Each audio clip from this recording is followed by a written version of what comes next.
Hi, everybody. I am here with something I think is really exciting. I think is going to be interesting for us to look at. My wife and I were recently traveling in Niagara-on-the-Lake, Ontario, and went to a couple of antique stores. And one of them was selling this bag of coins that were indicated as being either dug up or metal detecting finds in Niagara-on-the-Lake. And I bought the whole thing. You can see there's a whole bunch of coins in here for 10 bucks. And we're going to take a look in here. I'm excited because there's a lot of history in Niagara-on-the-Lake. So we could be dealing with some cool and interesting things.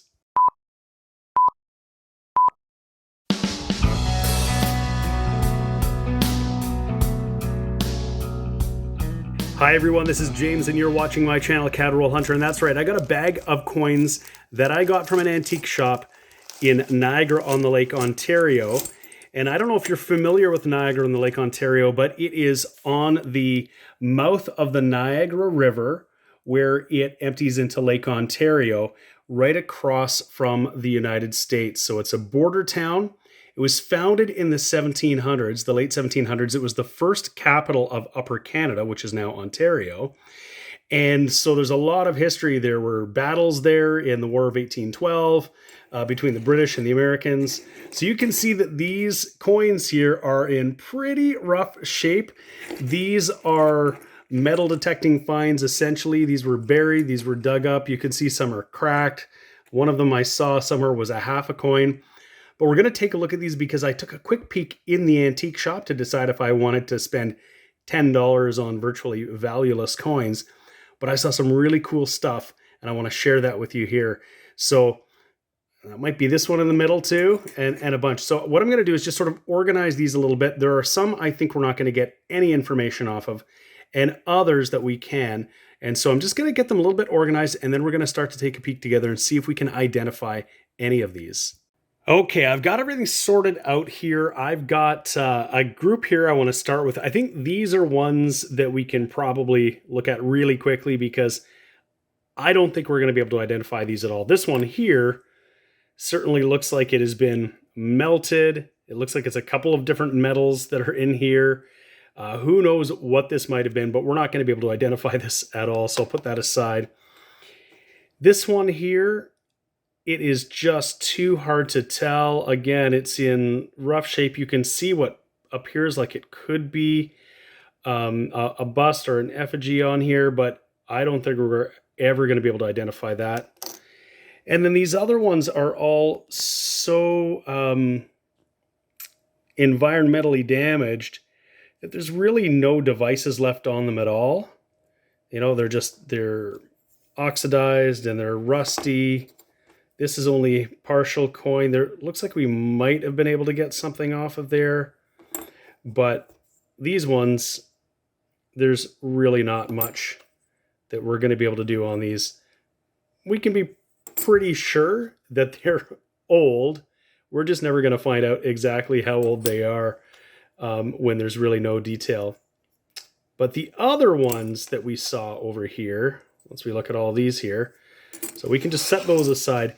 These other ones, I think that we can identify to a point. And so that's really exciting. I'm going to start with these ones right here because what we have here are old, large Canadian cents. Now this one has been flattened and mushed up, but we can clearly see George V. And we can see that this is 1 cent Canada 1915.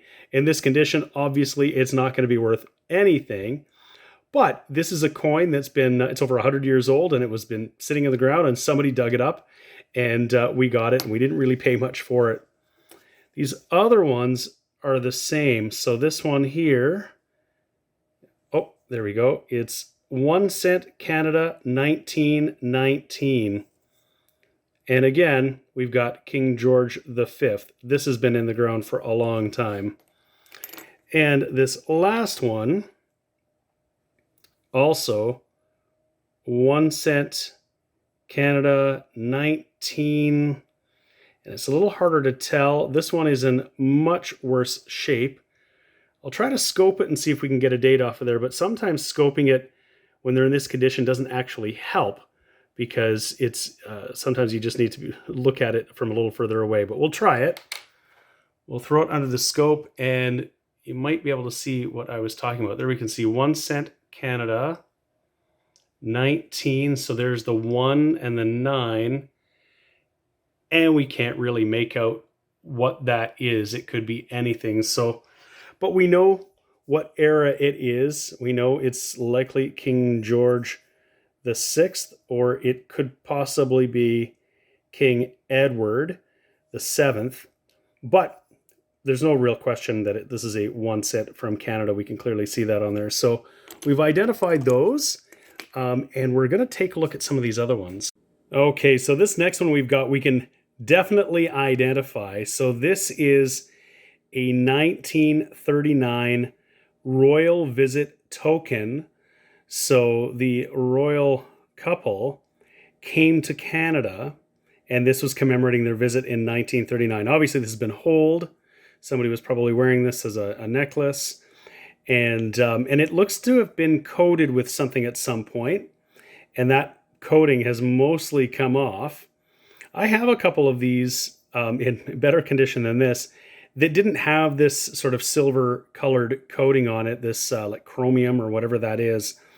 And so I don't know if that was done initially or after the fact or aftermarket, third party, whatever you want to call it. But this is a great find, and it's probably the youngest of the finds that are in this this collection here, we'll call it.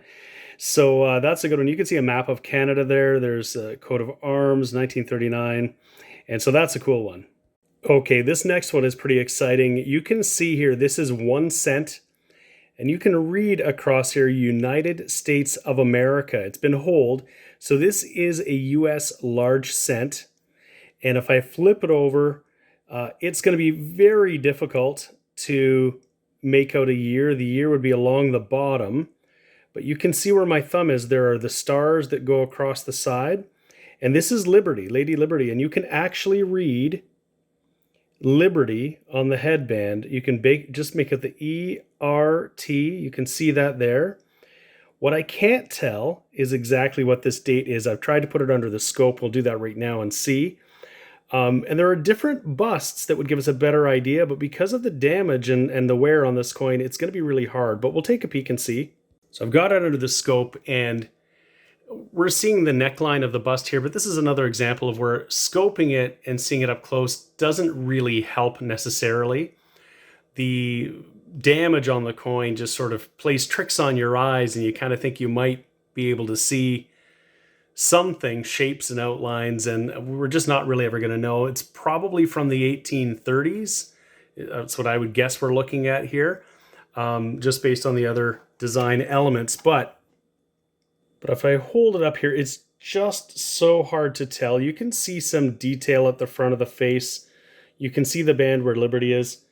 This could be the classic head, the 1808 to 1814. It could also be the matron head, or from 1816 to 1835. It's just too hard to tell. There's not enough detail on here for me to really know, but it's an older coin nonetheless. It actually looks, now that I'm looking at it, it looks like it's saying, I guess if I can get it back in focus, it looks like it could say 1817 or 1813. Looks like I can see an 8. That could be possibly an 1817. We won't know for sure, but that's pretty neat anyhow. All right, this next one, I'm holding it up to the light here, and what you can see, this is a half-penny bank token from 1844. You can see the date right by my thumb and where it says half-penny. This was issued by the Bank of Montreal. If I flip it over to the other side, you can actually see the word by my thumb, Montreal, still on there. It features a building, and there are different varieties, large trees, small trees. We're not going to see on here, but this is a half-penny token from the Bank of Montreal. I'll just put up on screen what this looks like in better condition, but that's a really cool find. All right, here's another old one. This is a half-penny token. It says no labor, no bread. And the image is a man cutting the wheat in the field with some hand implement. If I flip it over, it says it's actually a depiction of a man in the field with some oxen or some cows.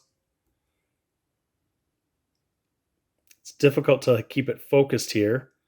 What it actually says is speed the plow, halfpenny token, and in the middle is a man driving a plow with a couple of oxen in front. So that's an 1837 token. Okay, we got another token here. This is 1825 to facilitate trade, and then on the other side there is a bust that we just can't really make out.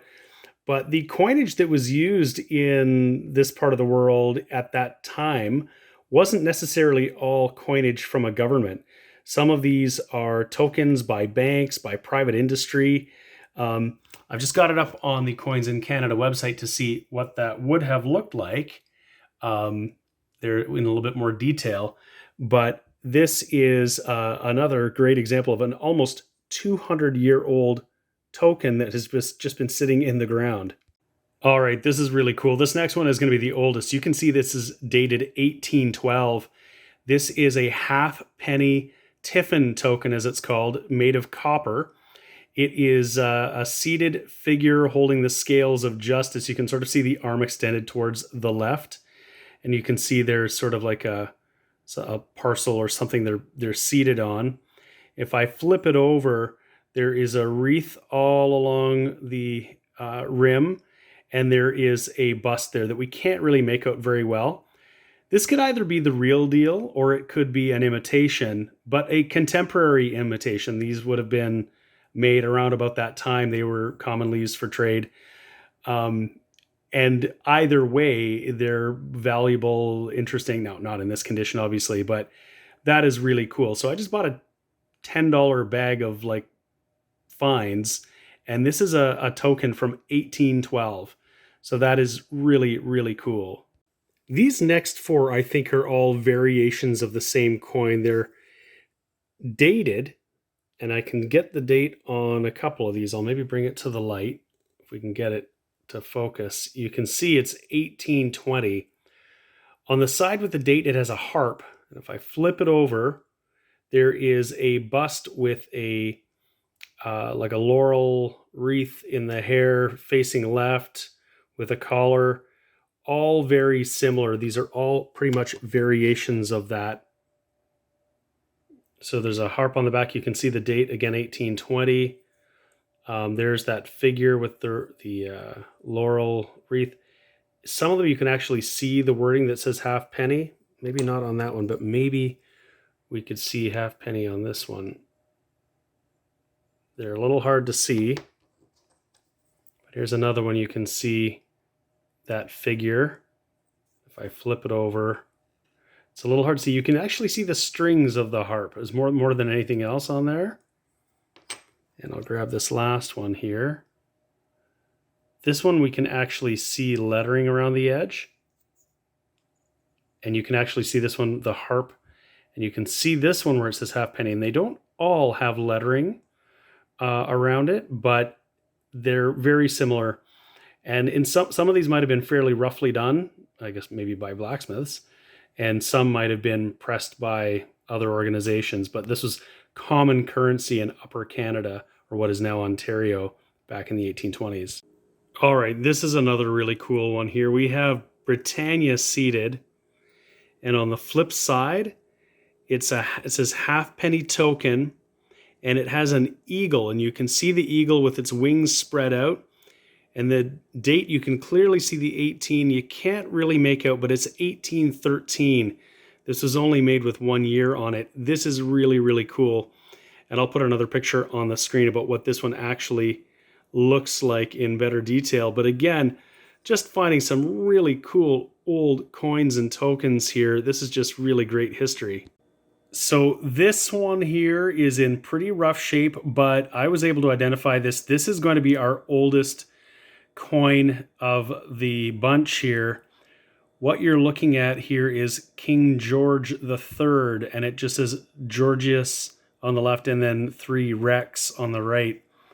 If I flip it over, you can see Britannia seated. It actually says Britannia on the left, or Britann, and then Nia on the right.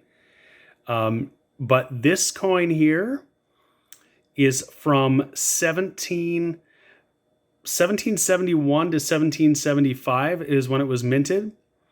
And this one I think you can make out the 17. It's right at the bottom.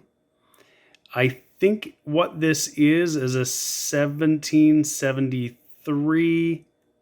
It's really hard to tell because of the damage and the corrosion.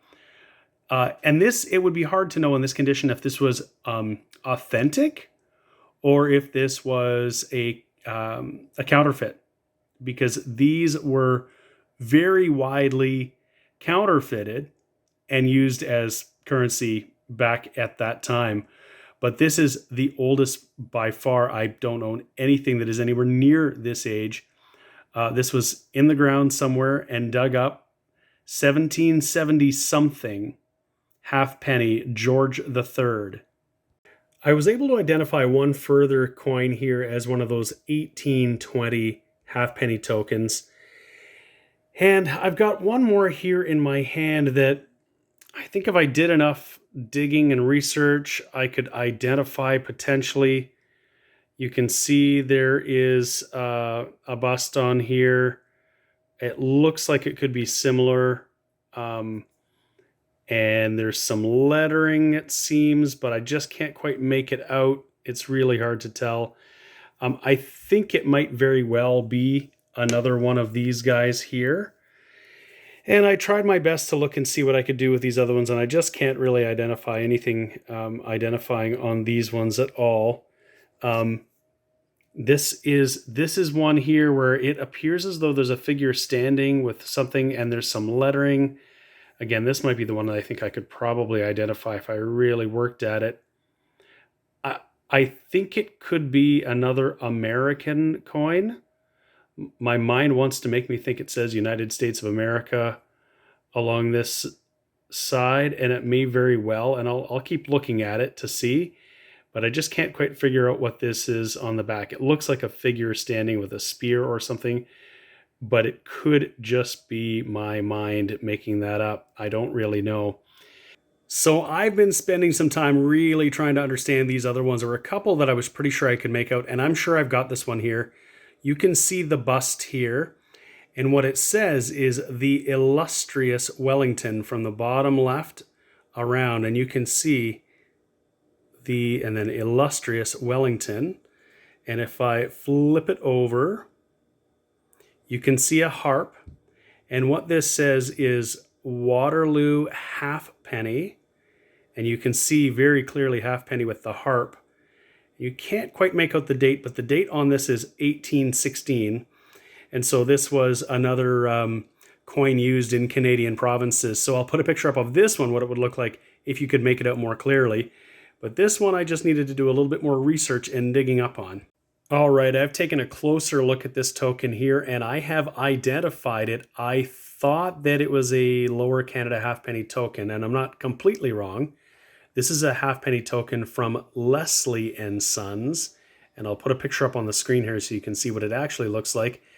There are similar tokens with a standing person here, but this is Justice holding a sword in their right hand where my thumb is, and the scales up here. And you can see the word, or you can see and then Sons there, and that is what I saw. The other side, I can make out very little, but the writing matches the writing that is on the token that we can actually see from the pictures. So it was just really hard to make out in this way, but that's awesome. I finally identified exactly which one this is. It's a halfpenny token from Leslie and Sons. And okay, one last one. Here's another one that I couldn't make out. You can see there's a bust here. It looks very similar to those 1820 tokens. I think there is a laurel wreath in the hair that you can see up to here. There's definitely some writing along the rim here that I just can't make out. And you can see the bust line there and the back of the neck.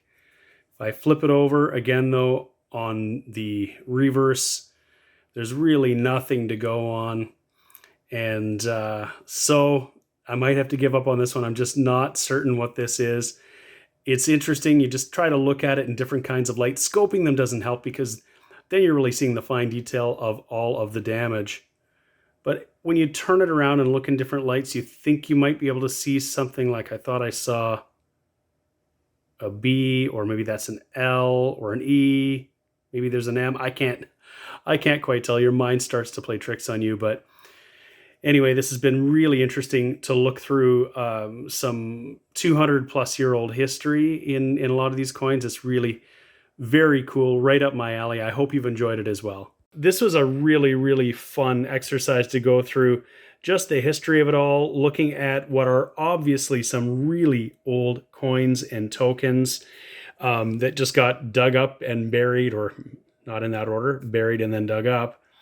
And for $10, it was well worth it for me to do that, to know that I've got some of these things in my collection.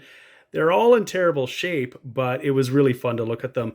I really hope you enjoyed this video, and if you did, please give it a thumbs up. Please subscribe to my channel, Caterroll Hunter, if you're not already. Thanks for watching, and I hope to see you again soon. Take care.